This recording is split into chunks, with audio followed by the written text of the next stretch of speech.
আমার বোনের একটি পা ছিল বিকলাঙ্গ, তবে তার স্বামী সম্পূর্ণ সুস্থ ছিলেন। একদিন আমি বোনের বাড়িতে ছিলাম, তখন হঠাৎ করে প্রচণ্ড বৃষ্টি শুরু হলো। বোনের খুব ইচ্ছে করছিল বৃষ্টিতে ভিজতে। তার স্বামী, যাকে আমরা জিজু বলি, বোনকে কোলে তুলে ছাদে নিয়ে গেলেন।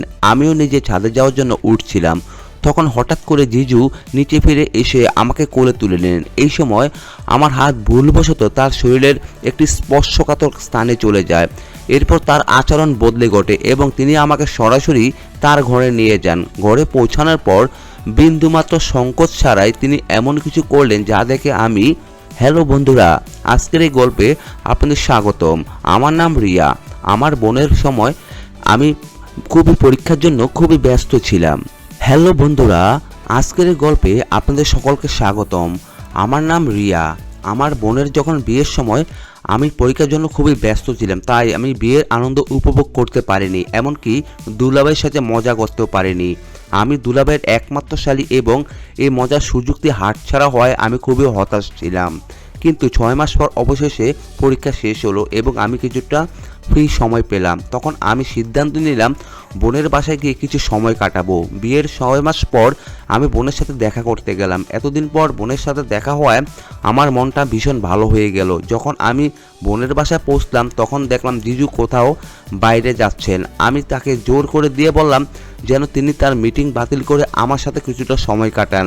প্রথমে তিনি কিছুটা অজুহাত দিলেন যে তার কাজ ছুটি পাওয়া অনেক কঠিন, কিন্তু যখন আমি তার সাথে কিছু হাসি ঠাট্টা শুরু করলাম তিনি তৎক্ষণাৎ মিটিং বাতিল করলেন এবং বাড়িতে থাকার সিদ্ধান্ত নিলেন। হয়তো তার এমন প্রাণবন্ত স্বভাব আমার খুব ভালো লাগলো। 6 মাস পর বোন এবং দুলাভাইয়ের সাথে দেখা হয়ে খুবই ভালো লাগছিল। আমার বোনের একটি পা অচল ছিল, তিনি সবসময় লাঠির সাহায্যে হাঁটতেন। এমনকি একজন অসুস্থ মেয়েকে দুলাভাইয়ের মতো এত বোঝাদার এবং সৎ স্বামী পেয়ে আমাদের পরিবার খুবই খুশি হয়েছিল। আমার বাবা মা বোনের ভবিষ্যৎ নিয়ে চিন্তিত ছিলেন, কারণ তারা ভাবছিলেন বোনের এমন শারীরিক অবস্থার কারণে হয়তো তার বিয়ে হবে না। বোনের বিয়ে হয়েছিল 30 বছর বয়সে, যা কিছুটা দেরিতে হয়েছিল, তবে একজন সঠিক মানুষের সাথে। তাই আমার বাবা মা এতটাই স্বস্তি পেয়েছিলেন। বোনের সুখী সংসার দেখে আমার মনেও শান্তি এসেছিল। বোনের বাড়ি যাওয়ার পর আমি দেখেছিলাম গৃহকর্মী কাজ করছে। বোন বলল, তোর জিজু আমার জন্য এত কষ্ট করতে পারে না, তাই সে আমার সাহায্যের জন্য বাড়িতে একজন গৃহকর্মী রেখেছে। গত 6 মাস সাথে জিজুর সাথে আমার তেমন কোনো বিশেষ কথা হয়নি। মাঝে মধ্যে মা বাবার সাথে বোনের সাথে ফোনে কথা হতো, কিন্তু জিজু এবং তার কাজের কারণে তিনি বাইরে থাকতেন, তাই তার সাথে তেমন কথা বলার সুযোগ পেতাম না। আমি জানতাম না যে জিজু এতটাই স্নেহশীল হবেন। সেদিন জিজু আমাকে তার পাশে বসিয়ে নিজের হাতে খাওয়ালেন, যা দেখে আমার বোন খুব খুশি হয়েছিল। বোন বলল, তুই একমাত্র কিছুক্ষণ হলো বাড়িতে এসেছিস, কিন্তু তোর আসতে পুরো বাড়ির পরিবেশে আনন্দমুখর হয়ে উঠেছে। বোনের কথার সাথে সাথে জিজু আমার প্রশংসা করতে লাগলেন। তিনি বললেন, তুমি ঠিকই বলেছ। নেহার, মানে আমার বোনের নাম, সত্যি রিয়ার আশাতে ঘরের পরিবেশটা প্রাণবন্ত হয়ে উঠেছে। কথা বলতে বলতে জিজু আমার গলায় হাত দিয়ে আমাকে আরও কাছে টানলেন। আমি এটাকে তার সাধারণ মজা হিসেবে ধরেছিলাম। সেই রাতে যখন আমরা সবাই খাওয়া দাওয়া শেষ করলাম, জিজু আমাদের জন্য একটা মশলা পান নিয়ে এলেন। আমি সাধারণত পান খাই না, তাই আমি সেটাও খাইনি। কিছুক্ষণ পর বাইরে গিয়ে মিললে কথা বলার পর আমি আমার ঘরে চলে গেলাম। ঘরে গিয়ে ঘুমানোর প্রস্তুতি নিচ্ছিলাম, তখনই দরজা কড়া নাড়া শব্দ হলো। জিজু আমার জন্য মশলা পান নিয়ে হাজির। আমি বললাম, জিজু আমি পান খাই না, তাই তিনি সবার সাথে পান খায়নি। জিজু বললেন, এই প্রথম তোমার জন্য কিছু নিয়ে এলাম, আর তাতে তুমি আমাকে হতাশ করেছো। যা আমি তোমার জন্য এনেছি তা দেখে তোমার নিশ্চিত হওয়া উচিত। আমি ঠিক সেই কাজটি করতে এসেছি। আমি পান খাই না। তাই জিজু কিছুটা বিরক্ত হলেন। আমি তাকে বিরক্ত করতে চাইনি, তাই তার হাত থেকে পানটা খেয়ে ফেললাম। আমাকে পান খেতে দিয়ে জিজু যেন সন্তুষ্ট হলেন না, বরং তিনি আমার সামনে দাঁড়িয়ে রইলেন। আমি তাকে জিজ্ঞেস করলাম, আপনার কি এই ঘর থেকে কিছু দরকার ছিল? তিনি বলেন, না না, পান খাওয়ার পর তোমার ঠোঁটগুলো কেমন যেন লাল হয়েছে, তা দেখতে চাই। আমি তার কথা কিছুটা হতবাক হয়ে গেলাম, কিন্তু কিছুই বললাম না। সেই রাতে যখন আমি পুরো পান খেয়ে পেলাম, তখন জিজু আমার ঘর থেকে বেরিয়ে গেলেন। যাওয়ার আগে তিনি আমাকে জড়িয়ে ধরে গুড নাইট বললেন, কিন্তু জিজুর এই আচরণ কিছু গোপন ইঙ্গিত ছিল, তা আমি আগে বুঝতে পারিনি। পরের দিন সকালে আমি ঘুম থেকে উঠে তুড়িয়ে ঘর থেকে বের হলাম। তখন দেখি জিজু একটি ব্যাগ নিয়ে কোথায় জানি যাচ্ছেন। সেটা তার অফিসের নয়, কারণ তিনি সাধারণত 9:30 অফিসে যেতেন। তার ট্রাভেল ব্যাগ দেখে আমি বুঝতে পারলাম তিনি কিছুদিনের জন্য বাইরে যাচ্ছেন। আমি তাকে আটকানোর চেষ্টা করলাম, বললাম, জিজু আমি তো মাত্র কয়েকদিন হলো এসেছি, আর আপনি এখনই কাজের জন্য বেরিয়ে যাচ্ছেন, আপনার সাথে একটু সময় কাটান। জিজু বললেন, আমার খুবই গুরুত্বপূর্ণ কাজ আছে, কাজ শেষ হলে আমি দ্রুত ফিরে আসব, আর আমি তোমার সাথে সময় কাটাতে ইচ্ছে করছি, কিন্তু কি করব? যখন আমি কাজ করব তখনই তো তোমার বোনের সংসার চালাতে পারবো। জিজুকে বারবার কাজের জন্য আটকে রাখা ঠিক হয়নি, তাই আমি তাকে আর থামানোর চেষ্টা করলাম না।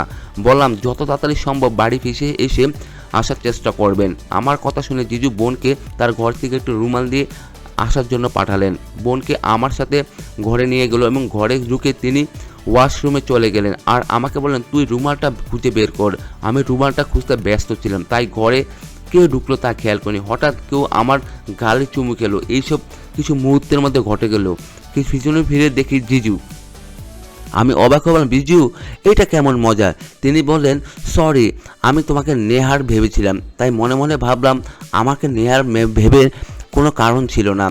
তারপর তো আমি কাপড় পরিনি আর আইনা আমার মতো দেখতে।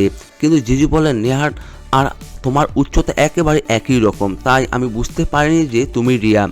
তিনি সারা বলার আগেই বোন ওয়াশরুম থেকে বেরিয়ে এলেন। তিনি আমাদের পাশে দাঁড়ালেন। তখন জিজু বোনের গালে চুমু খেলেন। তাদের এই ঘনিষ্ঠতা দেখে আমি লজ্জা পেয়ে দ্রুত ঘর থেকে বের হলাম। আমার পেছনে পেছনে তারা দুজনে বেরিয়ে এলেন। কিছুক্ষণ পর জিজু তার কাজের জন্য বাইরে চলে গেলেন। জিজু চলে যাওয়ার পর আমি বোনকে জিজ্ঞেস করলাম, দিদি, জিজু আজ এত তাড়াতাড়ি বাইরে যাচ্ছেন, তার কি কোনো বিশেষ মিটিং আছে? বোন বলল, তোর জিজু 3 মাস আগেই তার চাকরি ছেড়ে দিয়েছে, তিনি এখন নিজে একটা ব্যবসা করতে শুরু করে যাচ্ছেন। সেই কাজের জন্য তার এত ব্যস্ততা। তার চাকরি ছাড়ার কারণ তিনি নিজের ভবিষ্যতের জন্য কিছু টাকা জমিয়ে রেখেছিলেন। তখন থেকে তার ইচ্ছে ছিল নিজে কিছু করার। আমার তখনই বুঝতে পারলাম বোনের জীবনটা কত বদলে গেছে। আমি জিজ্ঞেস করলাম, তোর জিজু চাকরি ছেড়ে দেওয়ার পর থেকে তুই কি কখনো তাকে বিরক্ত হসনি? তার কাজের চাপ তো অনেক বেড়ে গেছে। বোন বল, না, আমি খুব খুশি হয়েছি যে এমন কিছুটা শুরু করেছে, তাও তার নিজের। তার সঙ্গে আমার অনেক ভালোবাসা আছে, যা তাকে আরও সফল করবে। বোনের কথা শুনে আমি আরও বেশি খুশি হলাম। এমন ভালোবাসা ও বোঝাপড়া আমার চোখের সামনে দেখে আমি খুবই আনন্দিত হয়েছি। আমাকে বোঝানোর পর থেকে আমি আর কখনো কাজে যাওয়ার সময় থামানোর চেষ্টা করিনি। সেসব কিছুই করে আমাদের সুখী জীবনের জন্য। দিদু আর জিজুর মধ্যে ছিল চমৎকার বোঝাপড়া। দেখতে দেখতে 10 দিন পের হয়ে গেল, কিন্তু জিজুর কোনো খবর নেই। সেই 10 দিনে জিজুর কোনো কথাও হয়নি। আমি জিজুকে মেসেজ করে বললাম, আমি আপনার জন্য অপেক্ষা করছি। জিজু বলল, আমি শিগগিরই আসছি। কিন্তু এরপর আরও 5 দিন কেটে গেল। 15 দিন পর অবশেষে জিজু বাড়ি ফিরল। ফেরার পথে তিনি আমার জন্য এবং দিদির জন্য সুন্দর কিছু পোশাক নিয়ে এসেছিল। দিদি বাড়ি ফিরতেই আমি দৌড়ে গিয়ে তার ব্যাগগুলো নিয়ে নিলাম এবং সেগুলো তার ঘরে রাখলাম। আমি বললাম, যতদিন আপনি এখানে আছি আপনাকে কোথাও যেতে দেব না। আমি কথা শুনে জিজু সম্মানসূচক মাথা নাড়ল এবং আমার হাতে এনে তার জন্য আনা পোশাকের বাক্সটি দিল। বাক্সটি নিয়ে আমি নিজের ঘরে চলে গেলাম। পোশাকগুলো খুবই সুন্দর ছিল। পোশাকের সাথে আমি আরও 3টা বাক্স দেখতে পেলাম। এগুলোতে মহিলার কিছু ছোট পোশাক ছিল, হয়তো ভুল করে সেগুলো আমাদের কাপড়ের সঙ্গে চলে এসেছে। আমি সে বক্সটি দিদির ঘরে গেলাম। দিদিও তখন জিজুর আনা কাপড় দেখছিল। জিজু তখন সেখানে ছিল। আমি দিদির হাতে ছোট বক্সটি দিয়ে বললাম, দিদি, তোমার রোমান্টিক স্বামী তোমার জন্য বিশেষ কিছু পোশাক এনেছে, কিন্তু ভুল করে সেগুলো আমার ব্যাগে চলে এসেছে। আমি হাসতে হাসতে দিদিকে কথাগুলো বলছিলাম। আমাকে দেখে দিদি হাসলো এবং বলল, হয়তো সাইজ ভুল করে নিয়ে এসেছে, এগুলো আমার জন্য না, এই কাপড়গুলো হয়তো অন্য কারোর জন্য ছিল। দিদির কথা শুনে জিজু বলল, হ্যাঁ, হয়তো ভুল করে সাইজ ছোট হয়ে গেছে, পরের বার যখন ওই শহরে যাব তখন এগুলো আর ফেরত দিয়ে আসবো।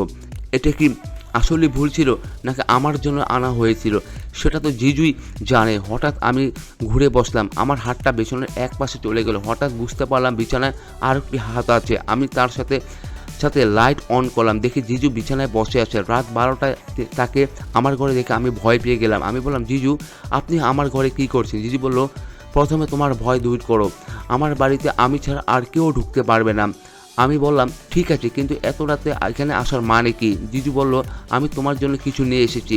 সে তার পিছনে হাতটা সামনে দিয়ে বলল, 3টি ছোট বাক্স দিল। তারপর বলল, এই বিশেষ পোশাকগুলো তোমার জন্যই এসেছি, একবার পরে দেখো, তোমার ভালো লাগবে। আমি তার স্ত্রী নই, সে কিভাবে আমার জন্য এত ব্যক্তিগত পোশাক কেনার কথা ভাবলো। বাক্সটি আমার হাতে ধরিয়ে দিয়ে সে আমাকে অদ্ভুতভাবে দেখতে থাকলো। তার এই দৃষ্টি আমার একদমই ভালো লাগছিল না। তখনই তাকে আমার ঘর থেকে বের করে দেওয়া প্রয়োজন ছিল। আমি মিষ্টি করে বললাম ধন্যবাদ এবং শুভরাত্রি বলে তাকে ঘর থেকে বের করে দিলাম। পরের দিন সকালে আমি নিজেকে প্রস্তুত করে নাস্তার টেবিলে এলাম। টেবিলে এসে দেখি জিজু বসে আছে, সে খবরের কাগজ পড়ছিল। দিদি রান্নাঘরে ব্যস্ত ছিল। আমি টেবিলে গিয়ে বসলাম এবং আমাকে দেখে জিজু আমার কানে কানে বলল, তুমি কি সেই বিশেষ সেটটি পরেছো যা তোমার জন্য আমি এনেছি? সেটটি কি তোমার গায়ে ফিট হয়েছে? জিজু আমার সাথে এই ধরনের প্রশ্ন কীভাবে করতে পারলো? আমি শুধু দিদির জন্য চুপ রইলাম। কোনো উত্তর না দিয়ে আমি সেখান থেকে চলে গেলাম। দুপুরে হঠাৎ করে আবহাওয়া বদলে গেল। কিছুক্ষণ পরে বৃষ্টি শুরু হলো। দিদি আর আমার বৃষ্টি খুবই পছন্দ। তখন আমি জিজুর হাত ধরে তাকে ছাদে নিয়ে যাওয়ার চেষ্টা করলাম, কিন্তু দরজার সামনে জিজু বলল, তুমি যাও, আমি নিহারিকাকে নিয়ে আসছি। কিছুক্ষণ পর দুপুরের খাওয়ার সময় দিদির নজর এড়িয়ে জিজু আমাকে খুব সুন্দর দেখাচ্ছ ইঙ্গিত করছিল। জিজুর আচরণ মনে হচ্ছিল সে হয়তো আমাকে পছন্দ করতে শুরু করেছে। আমি তার হাত ধরে ছাদে নিয়ে যেতে চাইলাম। ভাবছিলাম সে হয়তো দিদির কথা ভাববে না, কিন্তু যা ভাবছিলাম তা ভুল প্রমাণিত হলো। সে আমার হাত ছেড়ে দিয়ে তার স্ত্রীকে আসতে নিয়ে চলে গেল। কিছুক্ষণ পর জিজু দিদিকে কোলে করে ছাদে নিয়ে এলো।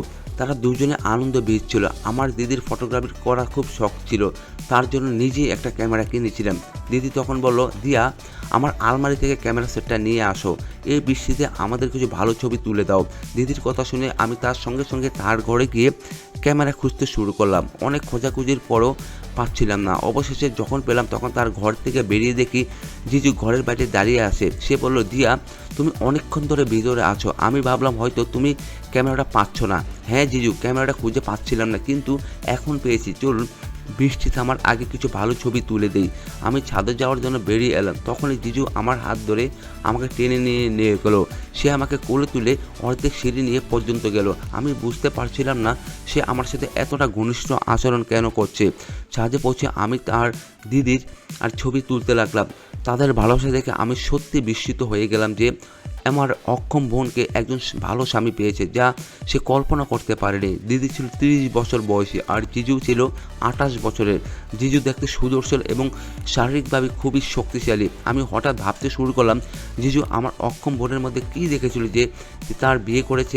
আমরা প্রায় 1.5 ঘন্টা ধরে বৃষ্টিতে ভিজতে থাকলাম।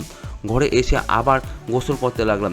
গোসল করতে গিয়ে হ্যাঙ্গারে রাখা তোয়ালেটা বের করলাম। তখনই মনে পড়লো আমি তো তোয়ালের সঙ্গে সঙ্গে আনতেই ভুলে গেছি। তখন আমি দিদিকে ডাকতে শুরু করলাম। আমার বারবার ডাকার পর অবশেষে আমার ঘরে কেউ এলো। আমি ভেবেছিলাম দিদি এসেছে, তাই বাথরুম থেকে হাতটা বের করে বিছানায় রাখলাম, তোয়ালাটা নিতে চাইলাম। ঠিক তখনই দিদি আমার হাত বুলাতে শুরু করলো। আমি যখন বাইরে তাকালাম তখন বুঝতে পারলাম যে তোয়ালে নিয়ে আসা মানুষটি দিদি নয়, বরং জিজু। তোয়ালে দেওয়ার সময় জিজু অদ্ভুত আচরণ করছিল। তাকে দেখে আমি তৎক্ষণাৎ বাথরুমের দরজা বন্ধ করলাম এবং ভেতর থেকে বললাম, যাকে ডাক দিলাম, সে না এলে আপনি কেন এলেন? জিজু উত্তর দিলেন, তোমার দিদি কাজে ব্যস্ত ছিল, আমি তোমার ডাক শুনলাম তাই চলে এলাম। তোমার তোয়ালে লাগবে নাকি আমি চলে যাব? জিজুর কথা শুনে আমি তোয়ালে নিলাম। সব কিছু দেখে আমার মনে তার প্রতি একটা অদ্ভুত অনুভূতি জেগে উঠল। সেদিন প্রথমবার আমি তাকে মৃদু হাসি দিলাম। ঘর থেকে বের হওয়ার আগে জিজু বলল, প্রিয়া তুমি খুবই সুন্দর। সেদিন তার প্রশংসাটা আমার বেশ ভালো লেগেছিল। যখন আমি সাজগোজ করে দিদির ঘরে গেলাম তখন দিদি ও জিজু একসঙ্গে। আমার মনে নানা চিন্তা আসতে লাগলো, কে কাকে ভালো মানায় এটা বোঝার প্রয়োজন ছিল না। সে অর্ধরাতে আমি হঠাৎ আমার পাশে কারো উপস্থিতি টের পেলাম। ধীরে ধীরে কেউ আমার মুখ হাত বুলাচ্ছে লাগলো। ঘরের লাইট জ্বালিয়ে দেখে যাকে সন্দেহ করেছিলাম সেই জিজুই আমার পাশে বসে আছে। তার দৃষ্টি আমার উপর পড়েছে এবং আমি ধীরে ধীরে বুঝতে পারছিলাম যে সে আমার প্রতি আকৃষ্ট হয়ে পড়েছে। আমি তাকে বকা দিইনি, বরং আমি তাকে হাসি মুখে বললাম, জিজু তোমার সৌন্দর্য আমাকে এখানে টেনে এসেছে, আমি তোমাকে ভালোবাসতে শুরু করেছি। আমি হাসি মুখে উত্তর দিলাম, জিজু আপনি যে বিশেষ পোশাক আমার জন্য এনেছিলেন তা আমার খুব ভালো লেগেছে। আমার কথা শুনে জিজু বলেন, প্রিয়া তোমার কথা শুনে মনে হচ্ছে তুমি আমার ভালোবাসা মেনে নিয়েছো। তিনি বললেন, জিজু আমি রাতের বেলা আপনাকে পাশে দেখে রাগ করিনি, এর মানে কি হতে পারে তা আপনাকেই বুঝতে হবে। সম্ভবত জিজু আমার ইঙ্গিত বুঝতেছিলেন। তারপর সে বলল, প্রিয়া, আমি বিশ্বাস করতে পারছি না যে তুমি আমার ভালোবাসা গ্রহণ করেছো। আমি বললাম, হ্যাঁ জিজু, আমি আপনার ভালোবাসা মেনে নিয়েছি, কিন্তু আমি জানি আপনি দিদিকে আমার থেকে বেশি ভালোবাসেন। আপনার দিদির সেই ভালোবাসায় হয়তো আপনাকে আমার কাছে আসতে বাধা দেবে, এতে আমার পূর্ণ বিশ্বাস আছে। এই কথা শুনে জিজু বলেন, না, আমি তোমার দিদিকে ভালোবাসি না, তাকে বিয়ে করেছি কেবল তাকে অসহায় মনে করে। আমি জিজ্ঞেস করলাম, যদি আপনি আপনাকে বিয়ে করার সিদ্ধান্ত নিন তাহলে আপনি দিদিকে সঙ্গে রাখবেন? জিজু বলো, প্রিয়া, তুমি যা বলবে তা করতে রাজি আছি। আজ পর্যন্ত তোমার মতো সুন্দর মেয়ে আমি কখনোই দেখিনি। তুমি শুধু সুন্দর নয়, তোমার ভাষাও মনোমুগ্ধকর। তোমার দিদিকে কেবল আমি নিজের সাথে সঙ্গে রেখেছি। আমি বললাম, আপনি ঠিকই বলেছেন জিজু, আমার দিদি এমনিতেই কোনো কাজের না। আমিও তার সাথে খুবই প্রয়োজনীয় সম্পর্ক রেখেছি। সে অনেকবার আমার পথে বাধা হয়ে দাঁড়িয়েছে। এখন আপনি যেমন বলবেন আমি তাকে সরিয়ে দেবো। জিজু বলল, নিহারিকাকে সরানোর দরকার নেই। যদি সে আমাদের পথ থেকে সরে যায় তাহলে মাসে 2 লাখ টাকা পাওয়া বন্ধ হয়ে যাবে। আমার ব্যবসাও তেমন ভালো চলছে না। আমি জিজ্ঞেস করলাম, ব্যবসা তেমন না চলার মানে কি? এই মাসে কোনো মেয়ে আপনার জালে পড়ে এনেছি নাকি? এই কথা বলতে জিজু আমার পাশ থেকে সরে গেল। তারপর সে বলল, তুমি কি আবল তাবল কথা বলছো? আমি কি মেয়েদের ফাঁসানোর ব্যবসা করি নাকি? আমি বললাম, আপনার ভালো মুখোশ পরে অভিনয় করার আর দরকার নেই। আপনার আসল রূপ আমার সামনে প্রকাশ হয়ে গেছে। দুপুরে যখন আমি আপনার ঘরে ক্যামেরা খুঁজতে গিয়েছিলাম তখন আপনার আলমারিতে লুকানো একটি ব্যাগের দিকে আমার নজর পড়েছিল। সেই ব্যাগ থেকে মোবাইলের ভাইব্রেশন শুনে আমি সেটা পরীক্ষা করতে গেলাম। তখনই আপনার পুরো ইতিহাস আমার সামনে চলে এলো। সে ব্যাগে আমি আপনার কিছু ভুয়া নথিপত্র এবং 5 থেকে 6টি মোবাইল দেখেছি। মোবাইলগুলোতে একটি বিশেষ নাম্বার ছিল যা ওয়াইফ নামে সেভ করা ছিল। শুধু তাই নয় যে আমি বিভিন্ন নারীর সাথে আপনার বিয়ের ছবিও দেখেছি। আপনার ভালোবাসার মোহ অন্ধ, আর আমার দিদির চোখ খুলে দেওয়া দরকার ছিল, তাই আমি আপনার সঙ্গে প্রেমের অভিনয় করেছিলাম। আমার কথা শুনে জিজু আমার গলা চেপে ধরল। তারপর সে বলল, তুমি আমার অর্থের উৎসকে মুছে দিতে পারবে না।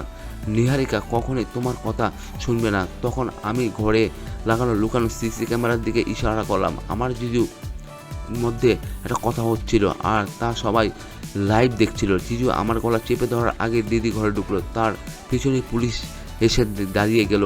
পুলিশ জিজুর হাত পরা পরিয়ে তাকে ধরিয়ে নিল। জিজু সেই কাপুরুষকে জোরালোভাবে চড় মারলেন। জিজু আর আমার দিকে কেবলমাত্র টাকার জন্য বিয়ে করেছেন। দিদু পঙ্গু হওয়ার বাবার দেওয়া ফ্ল্যাট পেয়েছিল এবং প্রতি মাসে বাবা তাকে 50,000 করে টাকা করে পাঠাতেন। দিদি অনলাইনে কাজ করে কিছু টাকা উপার্জন করতেন। সে এতটা সহজ সরল ছিল যে তার এটিএম কার্ডও জিজুকে দিয়ে রেখেছিল। আমার জিজু ছিল একজন প্রতারক।